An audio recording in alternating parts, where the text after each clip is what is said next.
some beats none. It adds up. I'm a struggling perfectionist, and a perfectionist would rather get a 0 than a C minus. It's a really weird thing, but what happens is a perfectionist will go, John, I want to run 3 miles a day, but I only have time for 2 today, so I'm going to do none. And you go, well, 2 is more than none, but it's less than what they wanted, so they won't even do it. Some beat none is one of those where I'm like, no, the little things add up. The little things add up. Some beats none. Some beats none. Like calling one client is better than no clients. Like, did I want 10? I did, dude. I wanted to call 10, but that might not have been realistic. It might not have been what I had in me that day. I think about it like this. Like, I'm a natural pessimistic, jaded, cynical person, but I've tested positivity and I've tested negativity. And the ROI of positivity is so much better. My man, Jon Acuff, welcome back to the show. It's great to have you. Yeah, thanks for having me again, Chase. I'm looking forward to it. So, as a prior guest to the show, you know a lot about our audience of listeners and watchers.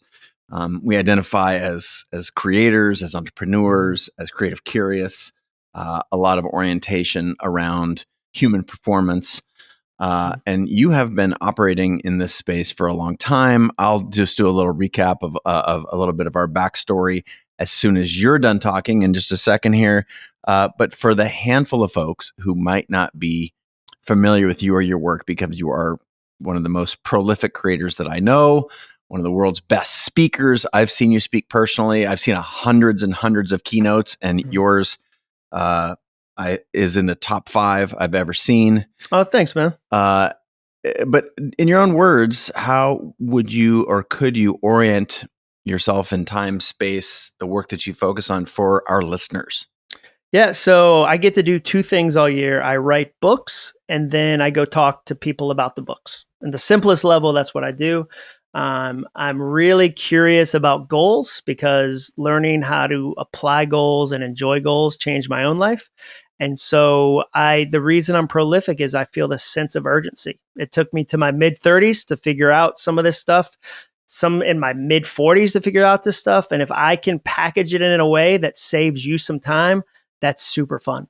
So I feel like I found a treasure chest and I'm just trying to get people to see their own treasure chest, or I found a party and then I try to create the best invitation to get as many people there as possible because I don't want you to miss the party. This whole like writing books thing, it turns out it works good for you because you're on your 9th one. We've had you as a guest on the show at least once, maybe twice before. We are going to talk about your new one called All It Takes Is a Goal. 9 books. So this thing of like writing and then talking about what you write about, turns out it can be a pretty good gig, eh? It could be a great gig. I think it's an amazing gig. What I always tell people is I have multiple ways I do it. Like I never want to give this impression like I'm in a cabin somewhere and I'm smoking a pipe and there's a falcon, like I'm a falconer when I'm not writing prose or whatever. There's a lot of different things I do. That's why when you describe your audience, I am your audience. Like I'm an entrepreneur, I'm creative, I'm always tinkering, I'm finding new things, I'm experimenting and things blow up in my face and I go, oh, let's not do that again. And other things work and I'm being challenged by other people's works. And so, yeah, I do. Those are the 2 big things I do, but that comes with podcasting and it comes with social media and it comes with consulting or coaching. So there's always a lot of different things I think the creative work we do comes with. And I feel grateful that I live in this era of creativity because in the 50s, I would have to have a radio station. I would have to be on one of 3 channels that exist and there wouldn't be room for guys like me. And so I think it's a real benefit that we're all alive in this moment as creatives because there's opportunities there never were before. All right. At the risk of retracing steps from a previous show, I said that I would outline how we met just for context to those listeners, because, you know, as you introduce yourself as a creator, as an entrepreneur, I'm going to go back to a mutual friend who brought us together, Lewis Howes at, actually, was it Lewis? I know it was Chris. Is that Chris's event? But I think maybe Lewis introduced us, or maybe it was Chris. I think it was Lewis at dinner. I think it was Lewis via dinner. Yeah. So I had hosted a dinner at the World Domination Summit, which is Chris's event, longstanding event, went 10 years, I think, or more. He's wrapped it up now, put a nice tidy bow on that. And it was a precursor to the I would just call it his event, multi-day event, lots of good speakers. I had a speaking slot, you had a speaking slot. And as I mentioned or teased earlier in the show, I had the privilege of watching you speak, and to have this beautifully sewn together universe of comedy, of drama, of seriousness, of levity. You are an excellent speaker, but it strikes me that there's a level deeper here, that you have been, I'd say, crafting this amazing life for some time. And I've often talked in my book, Creative Calling, or in the show, other places, that a well-lived life, if we see someone on the internet or we meet someone, that those lives don't happen on accident. They are crafted. And to that end, since we were originally introduced, since that dinner and that event, I've been attuned to your work. And what we're looking at now is a 9th book. And in service of that crafted life, usually are visions, dreams, goals that we have for this one precious life. And your most recent book here, one of what we're going to talk about today, is around goals. All it takes is a goal. And so I'm wondering, having, created what looks to the outside, and I'm sure, we all have our challenges, but that you've created a living and a life for yourself where you love what you do. You're working in writing and speaking, as you shared with us momentarily, or just a moment ago. And that is a dream for so many people who are listening or watching. And for sure, there are other dreams out there that we haven't checked the box next to for listeners. But in service of your vision and your dream, how do goals play a role? How long and circuitous has your journey been? And start to help us understand how you've distilled what you've learned into this new piece of work. Yeah. So, I mean, like a lot of people, my dream story started with frustration. I was in my early 30s. I had 2 kids under the age of 3. I had a beautiful wife. We lived in Atlanta. I had a full-time job. And I hit a career ceiling. I was 33, 34 years old. I was at the top of my career. I was a copywriter. I love advertising for its ability to change somebody's life, to get them to motivate and do something different. And so I was a senior content designer at Auto Trader, and there was no super duper senior content designer. I was at the end of that ladder. And that was really overwhelming, and really, to hit a career, you were done at 33. And I knew I didn't want to be a creative director because I like getting my hands dirty. And I'd seen enough creative directors who were micromanagers because they got so good at the thing that their reward was they no longer got to do the thing. They were amazing graphic designers. They were amazing. And then their reward was they no longer got to do it and had to direct other people doing the thing they loved. And so then I realized I didn't want to do that. And so I just felt stuck. And so I started blogging. Just on a whim. A friend encouraged me, and I started to blog, and I just realized, wow, there's this whole world out there I didn't know about. And if I create ideas, I get to see the ideas happen, and I get to see responses to the ideas, and that just felt like a game. In the book I describe, it felt like I saw the Matrix. These weren't bullets, these were lines of code. And I think we have moments like that in our life. And that's where I leaned in. I always tell people, from a creative standpoint, discipline, willpower, grit have done nothing for me. I'm not a very disciplined person naturally. I don't have a lot of grit. I don't have a lot of willpower. But what happened was I found something I loved, and the joy of that burned so bright it made everything else dim. So I didn't say one day, Chase, I'm going to stop watching TV so much. I'm going to stop sleeping in. No, I wanted to write more. I wanted to throw the firewood that is time and hours into this inferno and make it burn brighter. So I wanted to get up at 5 a.m., not because I was disciplined and I was Mark Wahlberg and was going to do burpees at 3 a.m. I was like, wow, if this feels really good. And if I do it more, it feels even better. What? And so then I started getting up and I started watching less television. I started doing all these things that from the outside looked disciplined, but from the inside were me going, how many hours can we throw into this furnace? Even with all the other commandments I have. So that's what started it for me, was just that sense. And then again, it's like anything you really discover that you love, you want to help other people discover their thing too. It always starts. I always say like it always starts with self and it always leads to service. So where public speaking changed for me was it changed from being an act of performance to an act of service. Where now I'm like, how do I serve that person there? Like, where are they right now that I can take them to a place that I can inspire them, that I can, how do I do that? And so that's where I started to really craft the things I do. And then what changed even further in the last 5 years is I had a big enough audience that I could test the ideas before I put them in a book. In the same way that like your books will have a texture to them that's different than somebody who had an idea in their office because you've done it with a lot of people. You have an incubator with people tinkering.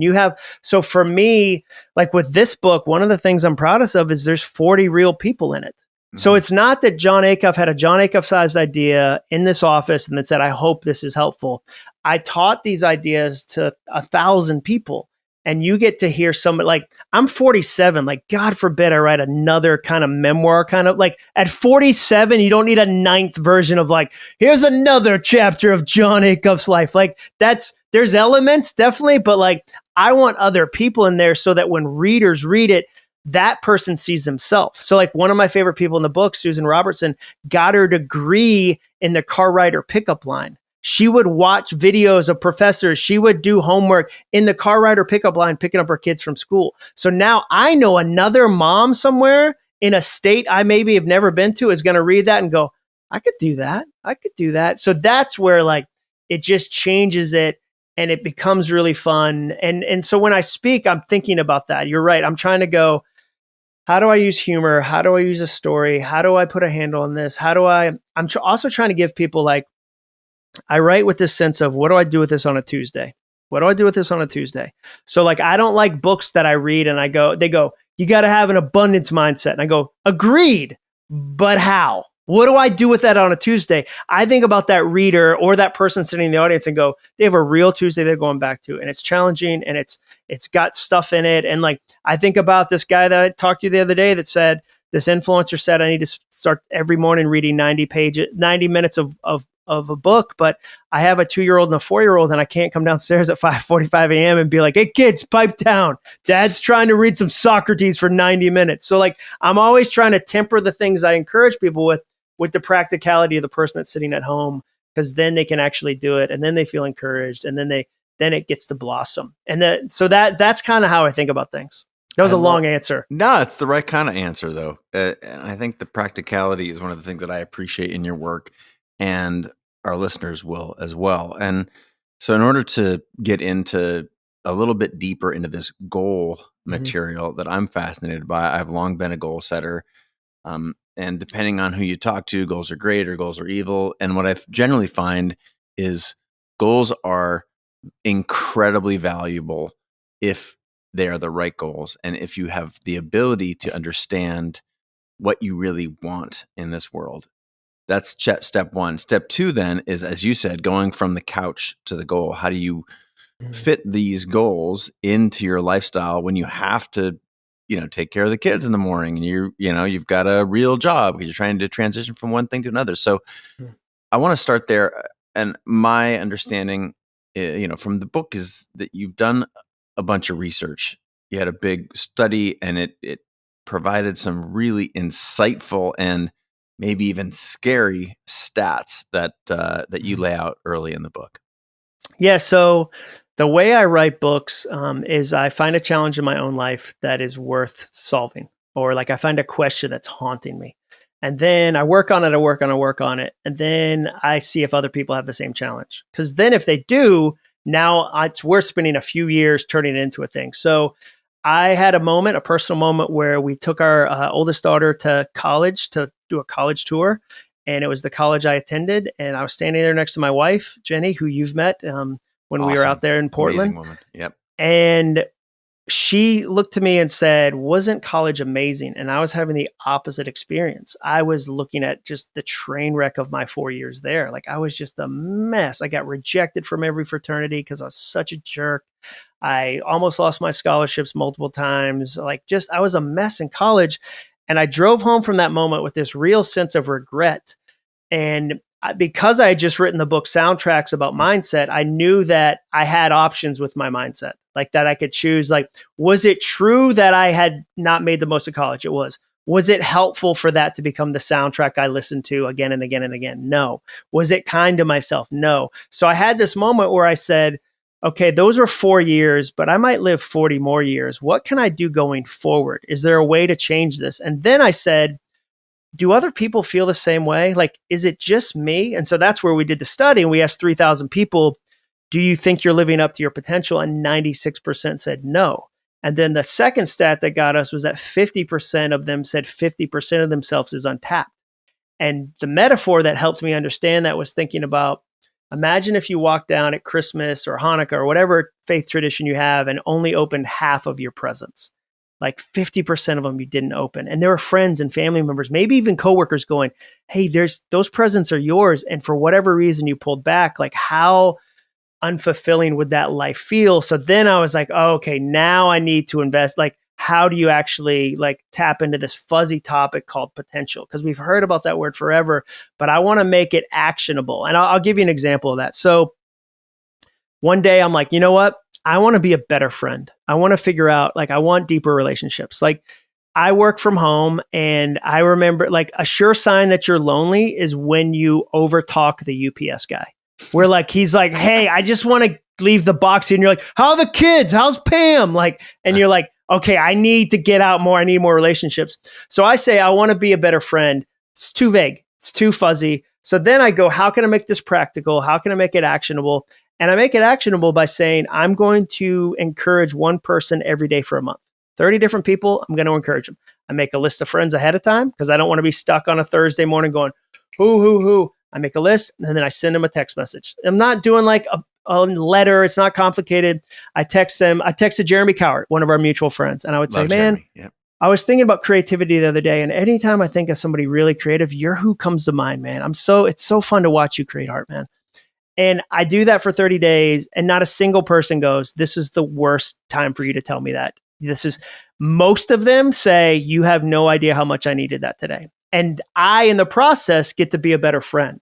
So I try to do the same thing with potential, where I go, what does it look like to live in your potential? How do I create that? How do I teach that? How do I put some handles around that so people can actually pick up the ideas? That's really where the book and the research started. Was I didn't live up to my own potential. Other people feel the same thing too. So what do we do? That's how it started. It's interesting, the subhead for those listening. The heading is all it takes is a goal, but the subhead, 3-step plan to ditch regret and tap into your potential. We've talked about potential. I heard you say that you were full of regret as you were standing there on the college campus. So what is the relationship between regret and potential? Did you find something out about that from your survey, or did that come up in the research? Well, for me, the big thing was, so like, I think about it like fear. I'll use fear as an example. Being afraid is a feeling. Staying afraid is a choice. Like they're different. And so what's really the last 5 years, the thing that's helped me the most as a creative is understanding how powerful my thoughts are and then doing something about that and going, okay, I get to choose this. And just, I'll take fear as an example. Like, you feel afraid, it's a feeling. And then if you don't deal with it, it often turns into a belief. And then if you keep listening to it, it turns into an identity. And it gets really lodged in, where if it starts as a feeling and you deal with it, you process it in however way you want to do that, you learn from it. I'm a big, like, people who say you should never be afraid are missing half of themselves. You don't get to be fully aware without understanding and learning from fear. Fear is an amazing teacher. It's just not a great CEO. So like for me, like with regret, it was the same thing. There were things I felt regret about, and I processed that and I looked at that and I didn't hide it. And I wasn't, but I also didn't make it a king. I didn't put a crown on it or deify it. I said, okay, I feel this regret. Okay, so what do I do now? I think the what do I do now is a great kind of switch from here's something that happened. What do I do now? And even just not blame decisions I've made in the past or not blame other people. And so that was where I saw a lot of people make that transition. And then the other thing that helped, like, so in chapter 2, like if listeners do chapter 2, like if that's the only chapter they read, like that, I think their response is going to be so fun because I came up with this tool, like stumbled on it, called a best moments list. And I was sitting exercise. Yeah. So I'm sitting in the Augusta airport and I want to tap into my potential and I'm trying to figure out tools to do that. Not just, I want it to be actionable.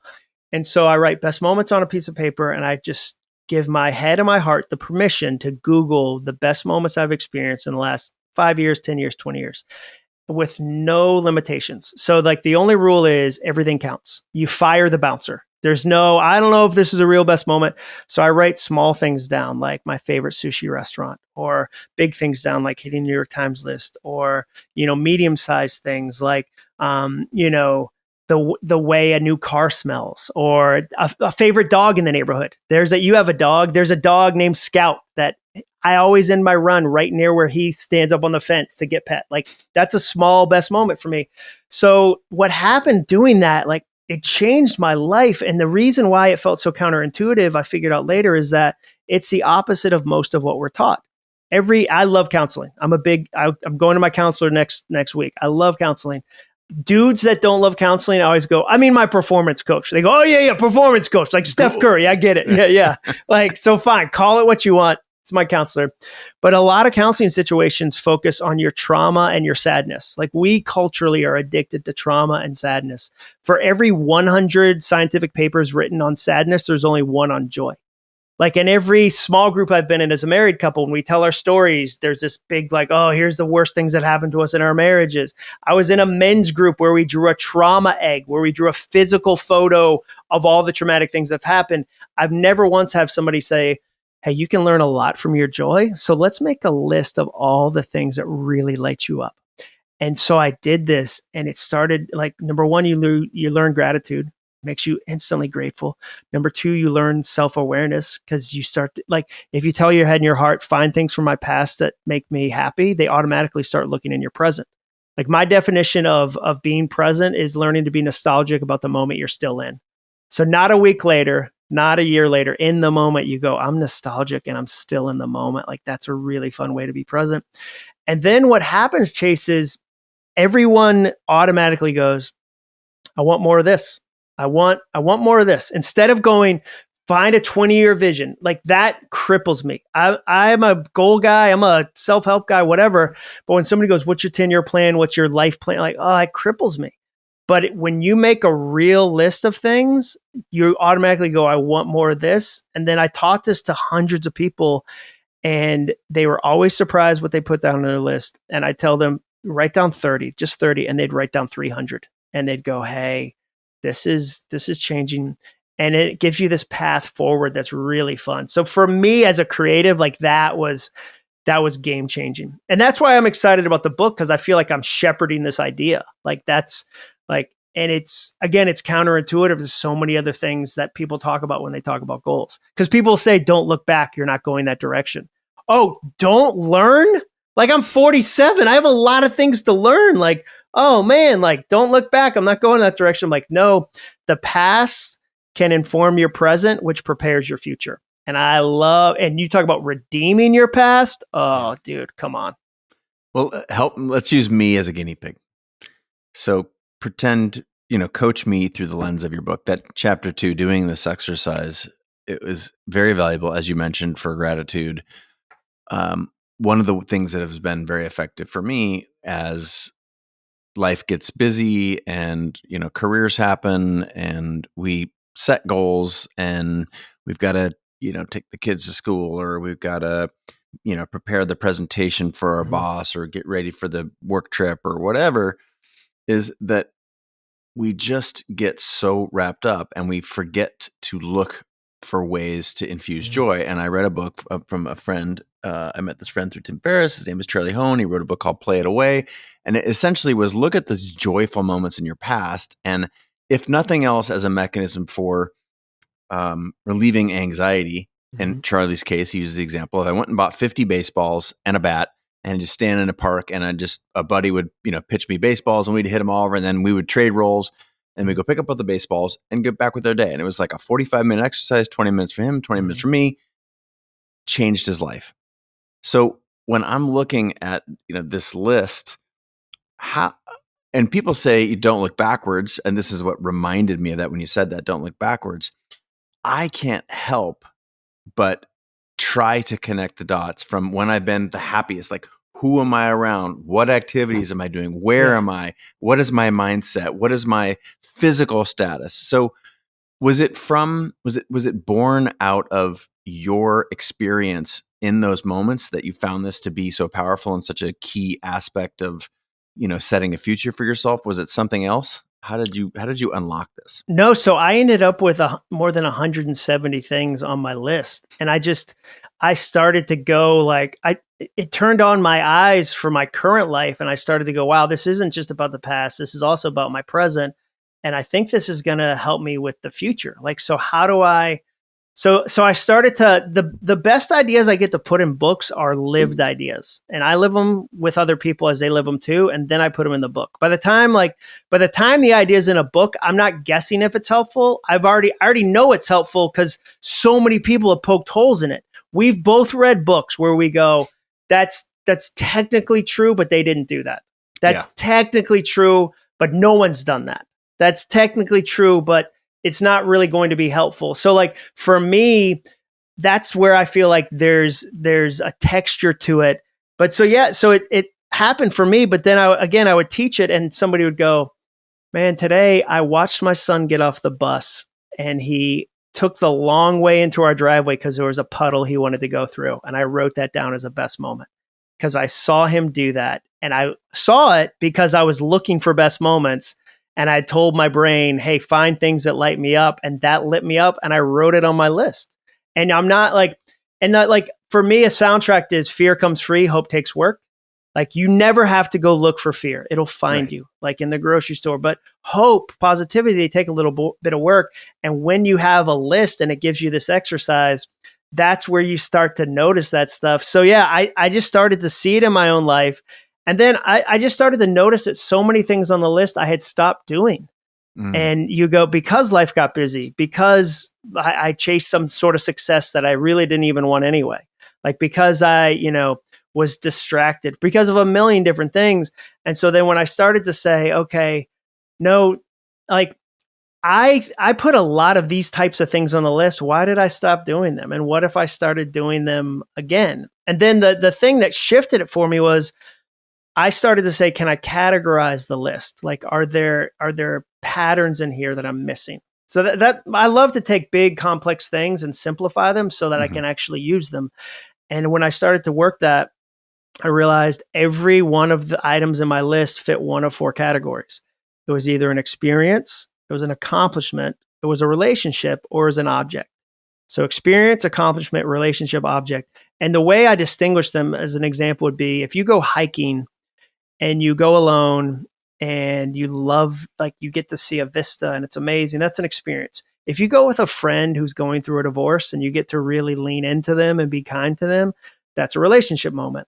If you hiked it faster than you've ever hiked it, that's an accomplishment. And if you took a rock from the top to remind yourself you can do hard things, that's an object. So I started to kind of list this, I just went through EARO and listed it out. And then I was really surprised that, wow, I'm an accomplishment guy. A lot of my friends would be like, yeah, you have a podcast called All It Takes Is a Goal. You have goal sheets that you check off boxes. You're obviously an accomplishment guy, but it was still a surprise for me. And then it was a surprise how little objects I had on the list, that objects weren't really a motivator for me. So then it becomes this really interesting skeleton key to your life because you go, oh, I'm an accomplishment person. And maybe you grew up in a family where success was shamed and you weren't supposed to outshine somebody. And so you pull back from accomplishment, but you look at your list and go, 80% of my list is accomplishment based. What if I accepted that and gave myself permission to enjoy those things? And then you go, wow, objects don't matter to me like I thought they did. Why am I wiring so much of my life around objects where they don't ultimately fulfill me? What if I stopped caring about objects because my list has told me they don't matter to me? That's where, again, it became, I like to joke that it's the most honest personality test you'll ever take, because every personality test I lie a little bit on, because there's some questions that I'm like, I should care more about that. I should. And so like there's some degree where I've fudged the results a little bit. So that's why it was such a helpful tool to me. And it was a life plan. Like it felt like a really simple, really fun life plan that I just hadn't seen somebody do it this way before. Because most life plans start with figure out your 5-year vision. And man, that's hard. Man, that I see so many people get crippled in like the first stage. Speaking of that, that is like the world's most perfect transition to where I want to take this next, which is, to me, the gap between, let's just say we are able to identify some big goals, or just for the purpose of this conversation, a big goal.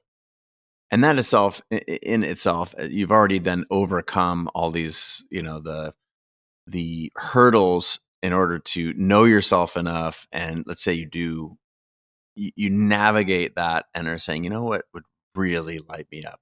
Let's put a big goal up here, because I've heard these ideas in business school, big, hairy, audacious goals. You got big BHAGs, and you got, I need to define my why. These giant sort of rocks. And I'm not saying those are bad. I think big goals are great.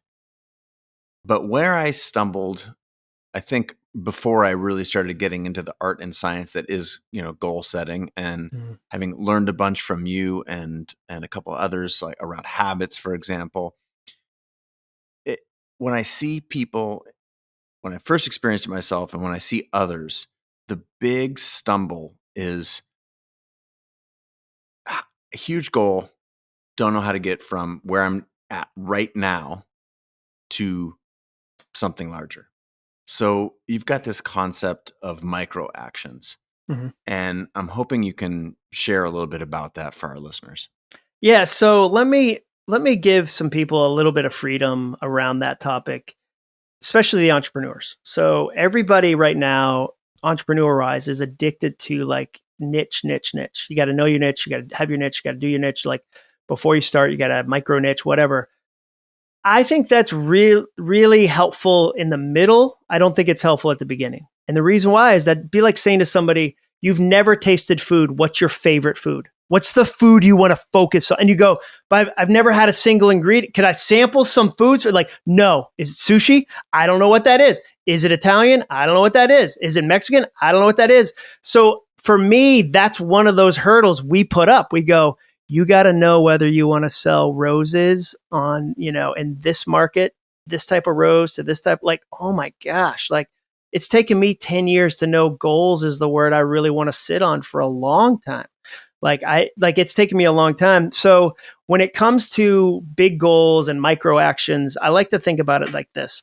Imagine if I had a 12-foot ladder. I've got a 12-foot ladder and it only has 2 rungs. It has one at the very bottom and has one at the very top. And I said, okay, Chase, this is your goal. You have to get to the top of that ladder. Like, good luck jumping. Like, you have to jump 2 feet higher than a basketball rim, grab that one rung and pull yourself up. That's what most people do with goals. They go, I got my big, hairy, audacious goal. I'm going to run a marathon. I'm going to start a $10 million business, whatever. And they can't make the leap. That'd be a really useless ladder. So instead, what if you said, here's a ladder and there's 22 rungs and each rung is only 6 inches apart. And can you climb to the top of that ladder? They'd go, yeah, that's a really easy ladder. That's what I like to do. I'm fine with you having a huge, crazy big goal, write a book, start a business, whatever. But I want to go, okay, well, let's get some rungs on there. Like, imagine if my goal, there's a lot of people on here that listen to this that want to write a book. 83% of Americans want to write a book, according to the New York Times. It's a very popular goal. I wrote 500 words today. Imagine if the only rung I had was finish a book. Like every day of the year, I'd feel like a failure. Every day, at the end of every day, I'd go, I didn't finish the book today. Didn't touch the one rung.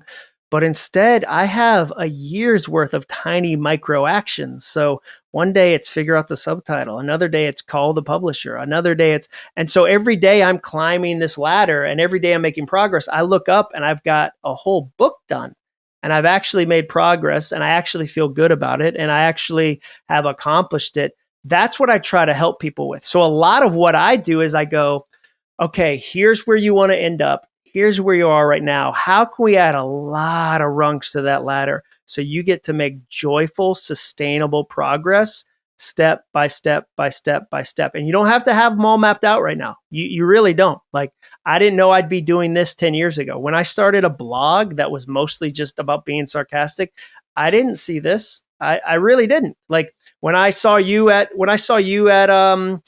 Chris Gillibo's event, I didn't see this. Like, I didn't, if you had said, Jon, I need your 10-year plan, I would have been like, oh man, is that, we have to have those? Like, I didn't, okay, well, like, this is, but I've just kept climbing the ladder, and I look up and all of a sudden I'll turn in my 10th book this September. Like, so like the books keep happening because I'm just climbing the ladder, and it's really fun. And I'm not trying to leap and stretch and pull myself up. I'm just going up another rung. And so that's what I try to help people with, is like, what's that micro action? What's that micro rung? Of course, I have to direct people to the book because it is badass. It's very powerful. And while I don't want to give all of the contents away, I feel very compelled to ask you to share the top line of the 3-step plan, because it's seductive when you've made it easy for us. It's also, we can be a little bit dubious because really my goals in 3 steps. Help us reconcile those two things. Share this 3-step plan and plant the seed so that we can talk around that a little bit further. Yeah. So I just talked about, okay, there's people that are high performing but not high achieving. Why does that happen? I was curious about that. I think we're all capable. Like, let me tell everyone who's listening right now, congratulations, you're a high performer. And I know that because low performers don't listen to content like this. They don't even know podcasts like this exist. They don't read the types of books Chase recommends. They don't attend events. Like, they don't do, like, nobody made you listen to this podcast. By the very nature of you listening to this, you're not normal. You're interested, you're curious, you're a high performer. So how do we make sure we become high achievers? Because we all know people who are capable of sporadic bursts of high performance, but not long-term sustainable achievement. So what I found is that high performers tend to ricochet between 3 zones, 3 different performance zones. If you imagine like a line, and the left end of the line would say the comfort zone. The far end of the other line, the other end of the line would say the chaos zone. And in the middle is the potential zone. So what happens is people get stuck in their comfort zone, and maybe they get inspired. It's New Year's and they're like, I'm going to do it. And they immediately try to do everything. And they ricochet all the way over to the chaos zone, and they go, I'm doing everything. But it's not sustainable. It's not something they can do. And then they swing back to the comfort zone, and they go, that's why we have the phrase yo-yo diet, because we tend to yo-yo between these 2 extremes. And I hadn't heard someone really, like, the comfort zone gets all the press, but the chaos zone, I think, trips up more people that are creative than anything else. Because I think everyone listening to this has done the thing where they're like, I'm going to learn yoga. I'm going to start tracking every penny. I'm going to change my logo. I'm going to connect with more friends. And they come up with 10 goals for a single weekend, and they can't do it. And that's chaos zone. And so they stop doing everything. And so what I found is that the potential zone is in the middle of those. It's not too little. It's not too much. It's kind of like Goldilocks zone. Like, it's just right. And so the 3-step plan is you escape the comfort zone with easy goals. Like, you get yourself out of the comfort zone with easy goals. You avoid the chaos zone with middle goals, and you live in the potential zone with what I call guaranteed goals. And that phrase is unusual, guaranteed goals. But an example of that, I spoke to somebody today who is working out and they're getting in shape, and they're like, no, if I work out an hour a day and I cut refined sugars, at the end of 90 days, I'm guaranteed to be in better shape. And I said, exactly. Same with me. If I write 500 words a day, I'm guaranteed at the end of this, there's a book that happens. And there's a lot of those situations in life that if I encourage 30 friends a day, Chase, I'm guaranteed to have better relationships. That's not magic, dude. It's really not. Like, that's just math. And so that's the 3-step plan, is how do you do those 3 things? I think there's a lot of people that'll recognize themselves in the chaos zone and say, oh, okay, that's the zone that's been tripping me up. I didn't even have a name for it. And now I know what I can do with it. You had a great Instagram post not too long ago on one of your cards that has your name and logo at top. It says some beats none. Yeah. Yeah. Well, for me, so I talked about a friend just the other day who he called me. No, we had dinner. He goes, dude, you posted a mile run on Strava. Like, dude, no, don't. What are you, a mile? Oh, I'd be so embarrassed because Strava tracks, running. And I thought about that. And I thought, one, I don't care what strangers on Strava, like I'm not running for strangers on Strava. But two, some beats none. It adds up. When I'm a struggling perfectionist, and a perfectionist would rather get a 0 than a C minus. It's a really weird thing, but what happens is a perfectionist will go, John, I want to run 3 miles a day, but I only have time for 2 today, so I'm going to do none. And you go, well, 2 is more than none, but it's less than what they wanted, so they won't even do it. So I need, Chase, I need 50 reminders of the truth. I wish I was better at a lot of these things. I do. I wish I could tell you, Chase, as soon as I lock it in the morning, I perform all day. That's not my life. I have, I'm going to turn the camera a minute. That wall right there, that's a list of soundtracks, of positive soundtracks I need to remember. Here's one. This one says, ask for more. Because I was undervaluing my work. Every creative on here, you're undervaluing your work. I wrote this one on this is 3 years old, August 27th, 2020, because I needed to sit at this desk. And when I was negotiating, remember, my work has value. I need to ask for more. And so some beat none is one of those where I'm like, no, the little things add up. The little things add up. Some beats none. Some beats none. Calling one client is better than no clients. Did I want 10? I did, dude. I wanted to call 10, but that might not have been realistic. It might not have been what I had in me that day. Some beats none. And so I'm always trying to find ways that I can encourage myself with the right tools. I think about it like this. I'm a natural, pessimistic, jaded, cynical person, but I've tested positivity and I've tested negativity. And the ROI of positivity is so much better, just so much better. But it doesn't come naturally to me. So I have to work at it. And so I listen to, when I'm working out, I'm listening to positive audiobooks. I'm feeding myself positive things. I'm drowning my doubts. I don't ask my doubts to go away. I've tried that for years. I was like, hey, doubt, if you could stop bothering me, that'd be great. And doubt's like, yeah, screw you. I drown them. And so when somebody says to me, oh man, I just feel negative. It's kind of like if somebody didn't eat all day and at the end of the day was like, it's weird, I feel hungry. I'd be like, it's not weird. You didn't eat all day. So I'm trying to be really conscious about what I as a creative am engaging with, who I'm engaging with, what I'm engaged, how I'm doing that, so that some beats none. I'm going to need that some days. I'm going to need to ask for more some days. I'm going to need one of those up on the, fear gets a voice, not a vote. Brad Montague. You know Brad Montague. I know Brad. Yeah, great guy. Kid president. Kid president, yeah. So, dude, if you're a creative, you need to value ideas. You need to collect them as gold, regardless of what type of creative you are. We could do a whole episode on this because it took me years to figure out. So for me, I actively collect ideas. I review them. I do a ton with them. Brad Montague, I just looked up on my board. I remembered I asked him, how do you follow up the Kid President project? Dude, you met Beyonce. You did something with Obama. How do you do a project after that? And he said, well, the big thing for me is I have to know, am I creating for love or from love? Am I creating something out of this love I have? Or am I creating it to try to gain love and adoration and applause? Because those are two very different things. And there's only one I want to be involved in. And so I wrote up from love versus for love as a reminder to myself. So that's where you need podcasts like this. You need creative communities. You need books. You need friends. And you collect those things. And then all of a sudden, you have this rolling kind of hurricane of positivity that encourages you to create the photo, to create the business, to create the book. And you can't even stop it at that point. It has its own momentum and you just enjoy, that's for me, I'm X amount of years in and I genuinely believe I'm just getting started. I genuinely am I have so much to learn and so much to do. I'm 47. I've got so many things I'm curious about. And I didn't feel that in my 20s. And now I'm ooh, I feel that now. What are the 50s going to be like? Let's go. I feel very excited. People fail achieving goals all the time. Yeah. All the time. What are the biggest reasons why we fail? Well, sometimes it was the wrong goal. It was a goal you thought you should do. I talked to a dentist once who said, John, I knew in dental school I didn't want to be a dentist, but my parents wanted me to be a dentist. I told a bunch of people I was going to be a dentist, and I continued on, and now I'm 250 grand in debt, and I really want to be a high school band director.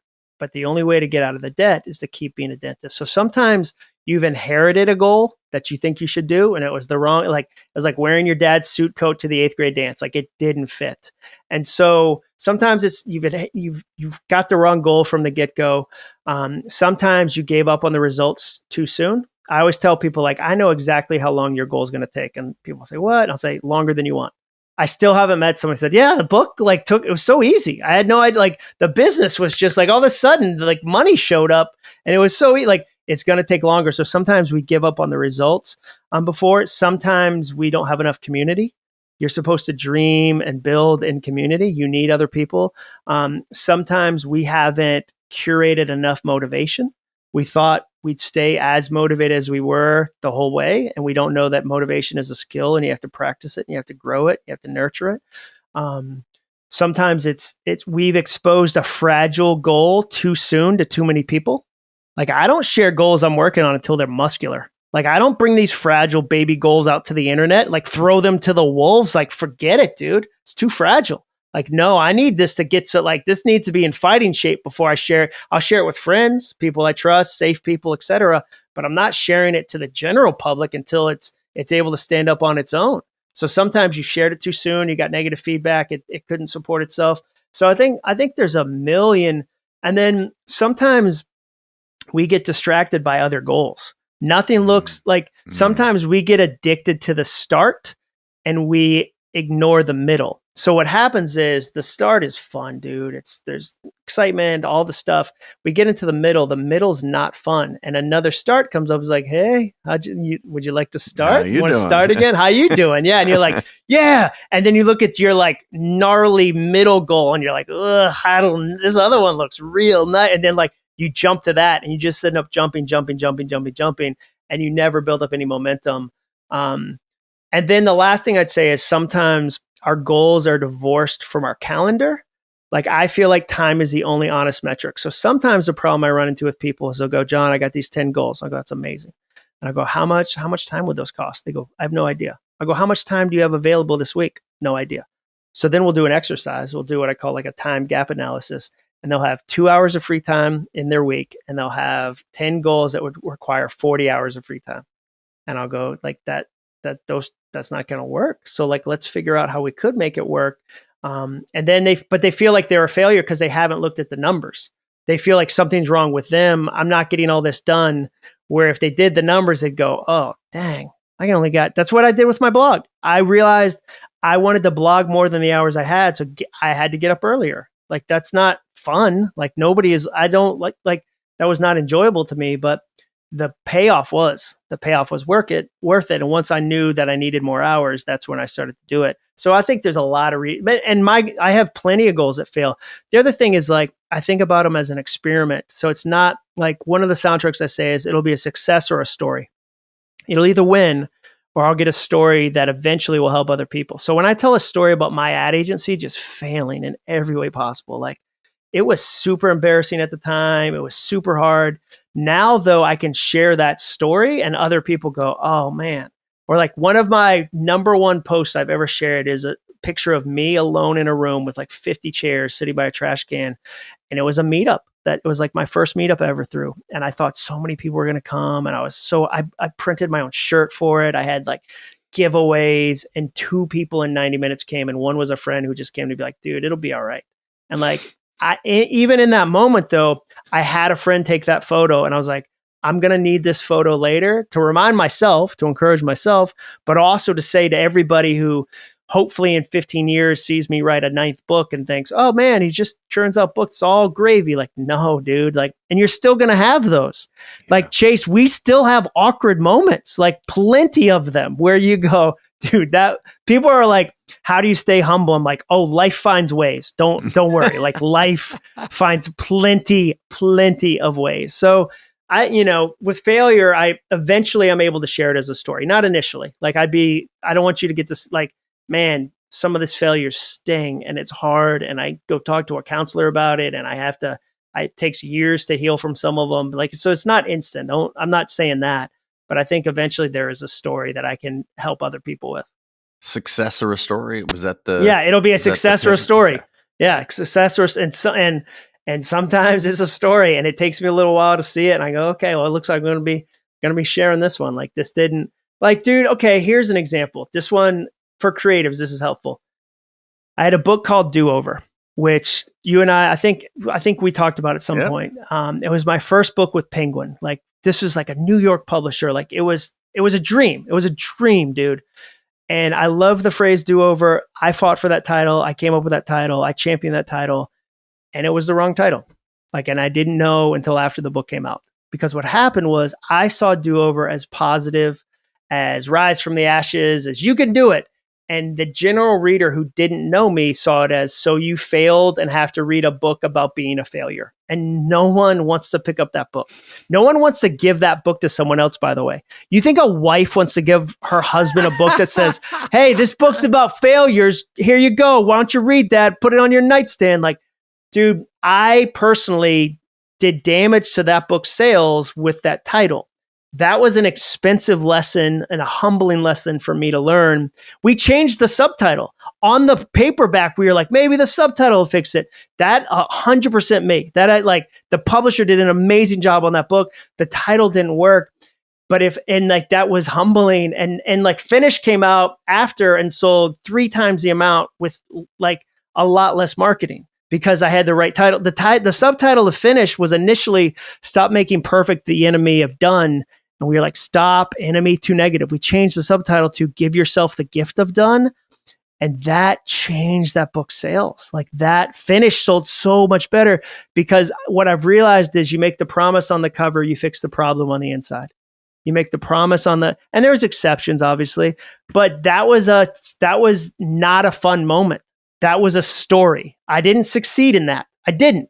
But now I have a story and I could be on your show, and there's some writer listening that I'll probably never meet that'll go, whoo, got to change the title of my book. Like, I don't want to learn that. Like, Jon Acuff paid an expensive lesson for that. Let me not pay that lesson. Like, great. Like, it's a story. I'll share the story. I love it. Let's talk about mindset. Yeah. Because I find that, even the ability to pause long enough to taste the things. You said you've never tasted food before. Like, and when we're not in the right mindset, our self-talk is in such a place that we struggle to find the space. We struggle to be able to give ourselves the grace to taste things. We struggle to. It's like, how do you, in an order of operations sort of way, how do you think about taking care of yourself in such a way that you are then in the right headspace to make the right goal? We've talked about how having the right goals is actually really important. Certainly breaking it down into smaller steps, thinking about the ladder, but what role does mindset play in your goal ecosystem? For me, it's everything. I mean, that was writing the book Soundtracks, which is about mindset. The 3 questions I learned to ask, the thoughts I have, the big ones, not every thought. You have like 60,000 thoughts or something a day, but I ask, is it true? Is it helpful? Is it kind? And if I can't say yes to all those questions, then I need to change it. So let me give you an example. Recently, I heard myself say out loud, and that's part of self-awareness. Like, some of self-awareness is listening to yourself out loud. Like, so I said to somebody, I feel like I've maybe plateaued in my speaking career because I'm not a celebrity. Like, there's celebrities that I know. I mean, I don't know them like we're friends. We're playing racquetball, or really pickleball, who uses racquetball as an example in You're 2000. From the 80s. Yeah, I was about to say, right? Racket, like, boy, it's sweeping the nation. Racquetball. Yeah. So pickleball is what I meant. But like, I don't know these celebrities, but they make a ton of money because, speaking wise, because they're celebrities. And so I told somebody the other day, man, I think I plateaued, like, because I'm not a celebrity. And is that true? It is true. That is true. There's an element of truth to that. Is it helpful? It's not, because what it does to me, it says, stop trying to grow, stop trying to change, stop trying to build. Like, and is it kind? It's not, because what it says is ultimately, hey, you're not famous and it doesn't matter what else you do. You'll never be famous. So just go ahead and quit. That's not kind. So I started to examine thoughts. And then, so once you do that, you retire them and then you replace them. Like your brain is waiting to be told what you'd like to think. So for me, as cheesy as it sounds, as dorky as it sounds, I started to go, let me try this. Like, what would this look like? Like, so again, I'm pulling stuff off the wall. Here's another one. So this one says, I love writing this book. I wrote this November 10th, 2019, because I was struggling with a book and I needed to be reminded of the privilege it is to write books. Like if you're in a creative field, even if it's just doing it a couple hours and it's a side hustle, whatever, like, man, what an amazing thing to be part of. Like what a generous, why, like, wow, like what are we part of? I needed a reminder. So the second thing is I try to remind myself of things I want to believe. I want to believe this. I want to be reminded of this. And then I repeat them. So I retire, I replace, I repeat. So for me, that's where I'm like, I'm putting it into practice and I'm putting it into practice and I'm putting it because it's a muscle. And here's the thing, like, I practice negativity for so long that it takes me a lot of effort. Like my friend Colleen, she always says like some people's cars, the alignment is like really jacked up and pulls to the left real hard and they have to work really hard to get it to go straight. Like there's some parts of my life that are like that, where I have to work really hard to get that thing kind of on. Some other people, like they don't think that way. And they don't have negative thoughts. Like they don't have principal's office kind of mindset. Like that's one for me. Like, if I'm not careful, if a phone call comes or a friend says, hey, can we talk real quick? I immediately go to the worst. It's like a principal's office. You got called down in 8th grade and you go, Jon Acuff to the principal's office. You don't go, man, maybe I won an award. Like you go, what did I do? What did I do? And so even as an adult, I'm going, man, I don't want principal's office theory where like the first thing when something happens, I think the worst. Can I teach my brain to think better? So like, and it's gradual. So I'll give you an example. Earl Nightingale like did some book in like the 40s that I'm listening to. And he said on there, instead of saying a problem, say a project, call it a project. And that hit me so hard because I don't like when people say, instead of saying a problem, say an opportunity. The gap between those two things is too far for me to mentally cross. Too much. I can't believe it. Yeah. Oh man, I got punched in the face. What an opportunity to meet a new doctor. What an opportunity to wear stitches. Like that feels Pollyanna, syrupy, fake. But project, I can make that mental leap.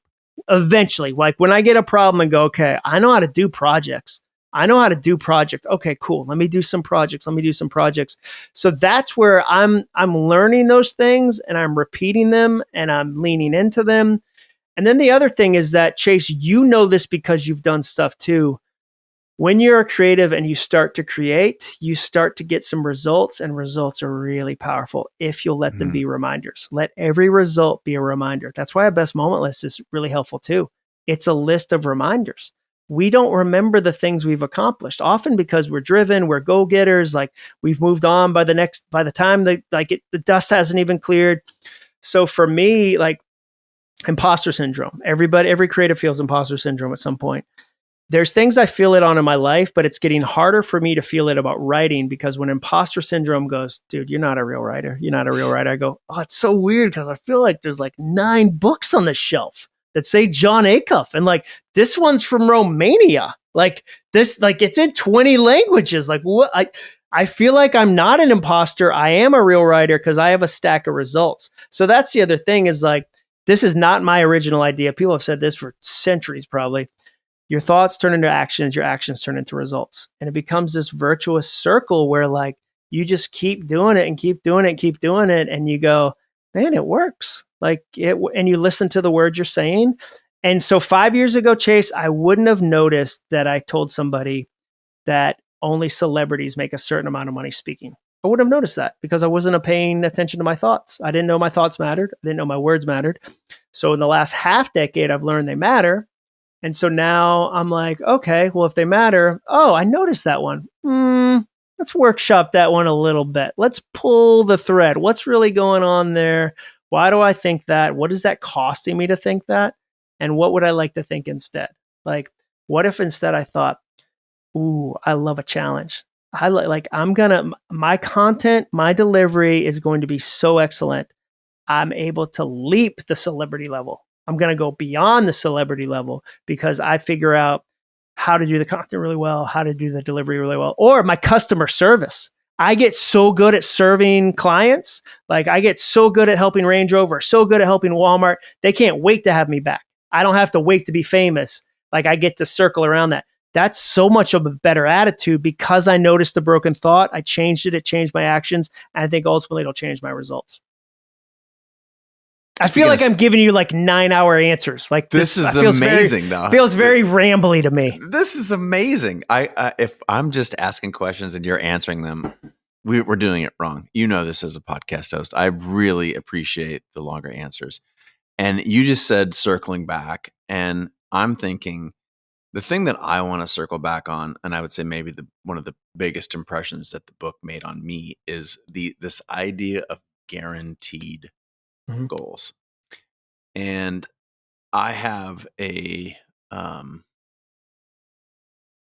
would say I have a habit of trying to make a habit list for each goal that I have in my life, such that if I did these things, I could not fail.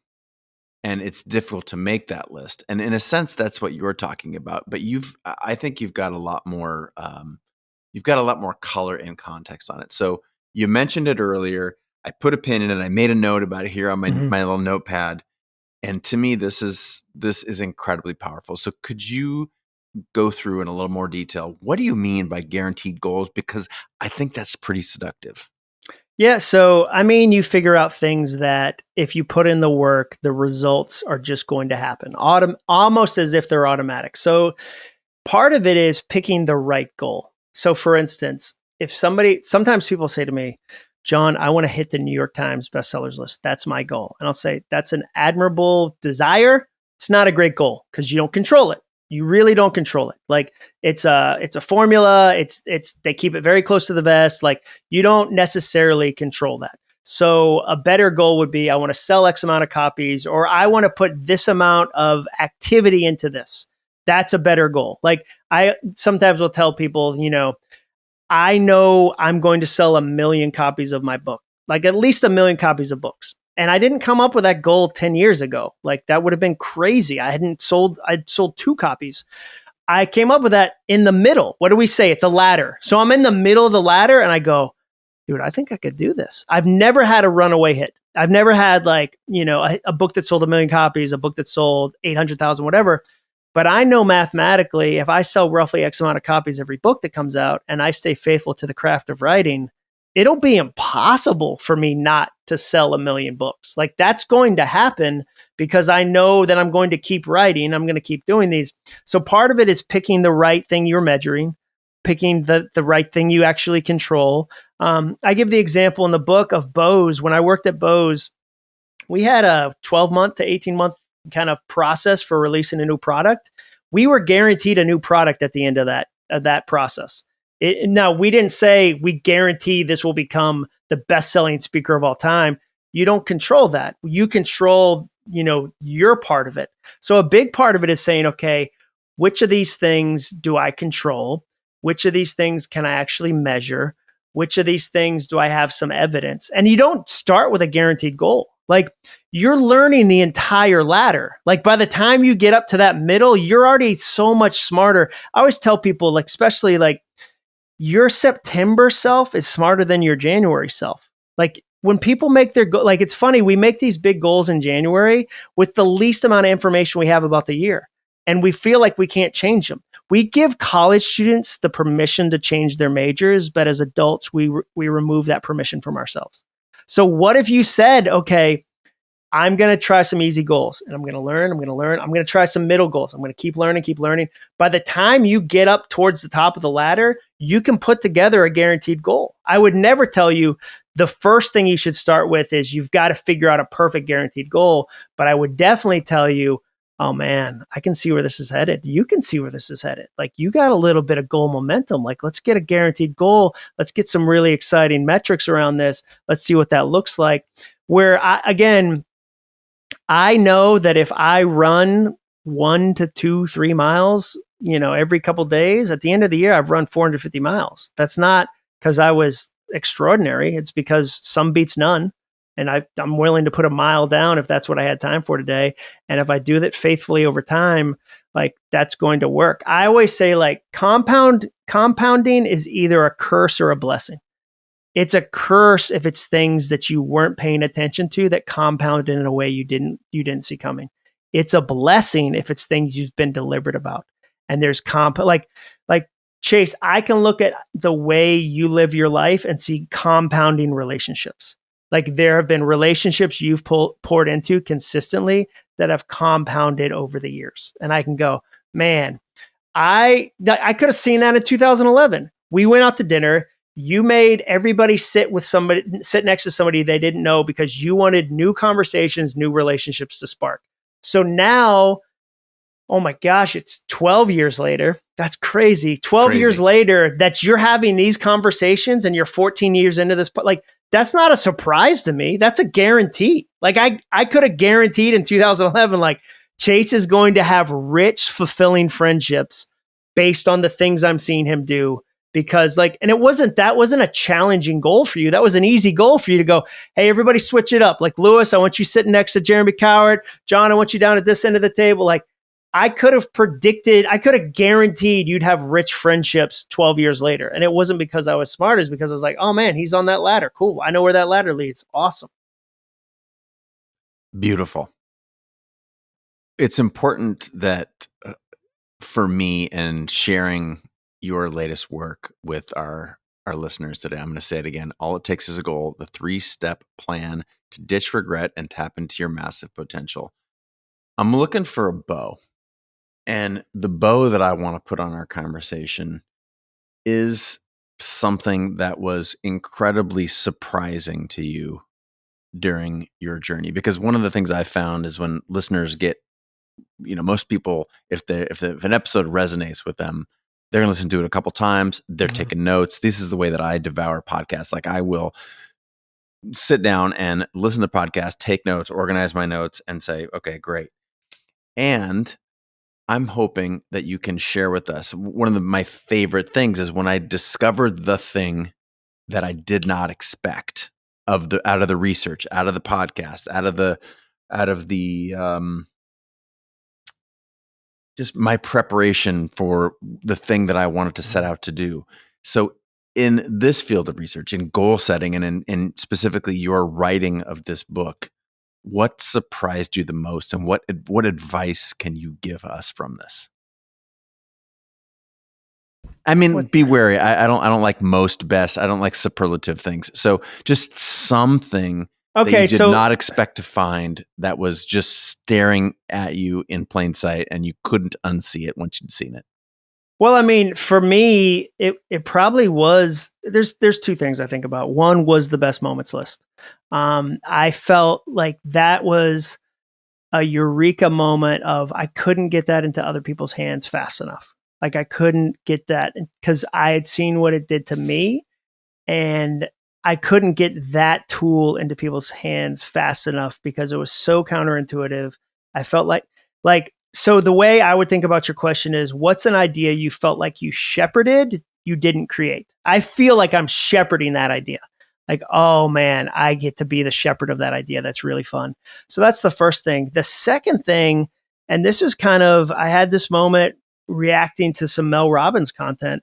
Mel Robbins has this really viral clip where she says, no one is showing up. No one is showing up. Like she does this really, and such a perfect Mel, and she endorsed the book, which is so kind of her. Yeah, I was just going to say, you got a great blurb from her about the best goal book going. So she has this really great clip about no one showing up. You got to do your work. But where it hit me was the flip. My brain flipped it and said, no one is showing up to stop you either. Like no one, when you dare to step into your potential, you'll be amazed how few people are actually trying to stop you. So no one's stopping you from writing a book. No one's stopping you from figuring this out, from leaning into this.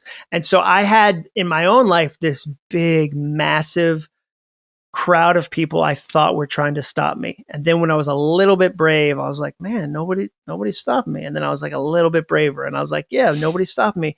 And I felt like I just kept going.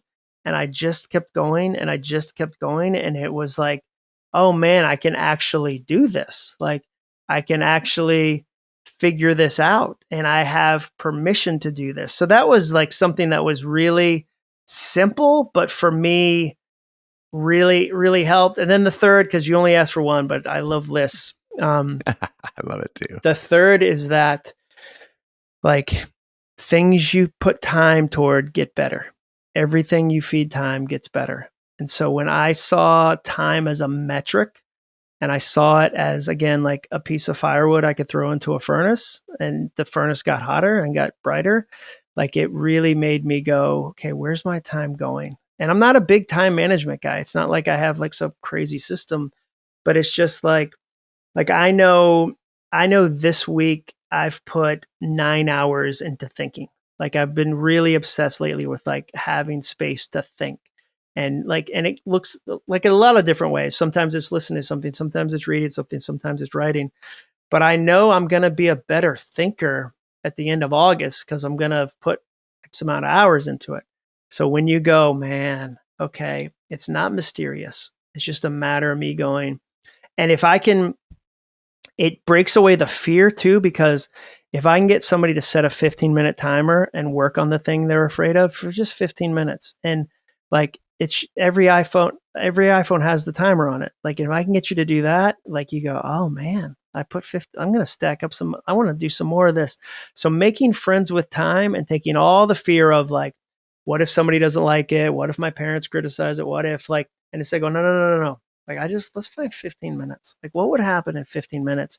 And then the cool thing is, I put this in the book, in the state of Tennessee where I live, as a parent, you have to teach your kid 50 hours of driving. I have to drive with my kids 50 hours and sign a piece of paper that I did. And then they're allowed to drive a car 70 miles an hour down the highway, a 3,000 pound car, like in 50 hours. So you go, man, I found that 15. And then what if you did something for 50 hours over the next X amount of time? And you go, I guarantee you'll be better at it than you were at the beginning of it. And it won't be that hard because it's just finding half an hour, finding 15 minutes, finding 20 minutes, finding 30 minutes.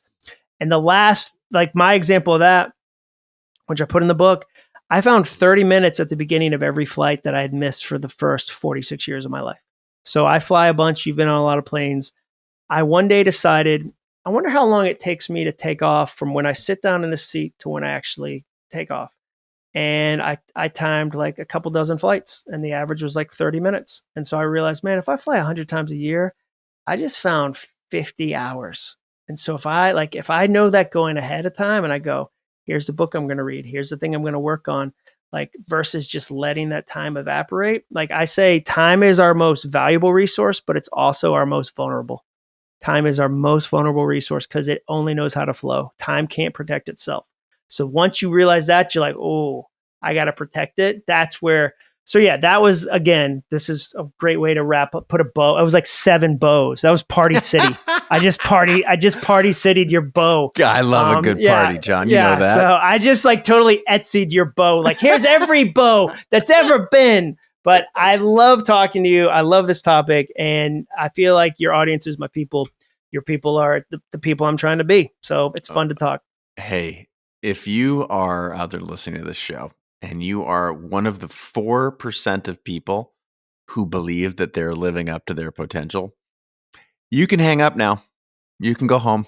Good job. Patting you on the back. If you are in the 96 other percent that believe potentially, I would say probably rightly, that you're not living up to your potential, I have to say, go check out Jon's book. It's fantastic. Pay attention to Jon. As I said in the intro, we've met more than a decade ago. It has been an absolute treat to follow you in your career. Have you on the podcast anytime. You've got new work to share. It's a treat. I need to get out and see you speak again sometime soon. So entertaining, so good at what you do. Thank you for creating this book. Thank you for being a part of our community and sharing everything you had to share with us today. So really genuinely appreciate you. You're going to steer us somewhere else beside the book, like jonacuff.com. What's jonacuff.com, JONACUFF.com. And then I have a podcast called All It Takes is a Goal where I interview people about the goals they're working on. So You can check out both of those. And then I read the audiobook, and we put 10 bonus stories in the audiobook. So it's super fun, super fast, available everywhere books are sold. Hey, he does his own stunts, folks. That's right. That's right. Yeah, this body is, I'm out there. I'm on the streets. As a creative, you got to do your own stuff. That's right. From Jon, myself, me in the studio here, Jon somewhere in probably Nashville, Tennessee, but who knows? Signing off until next time, we both bid you a great rest of your day.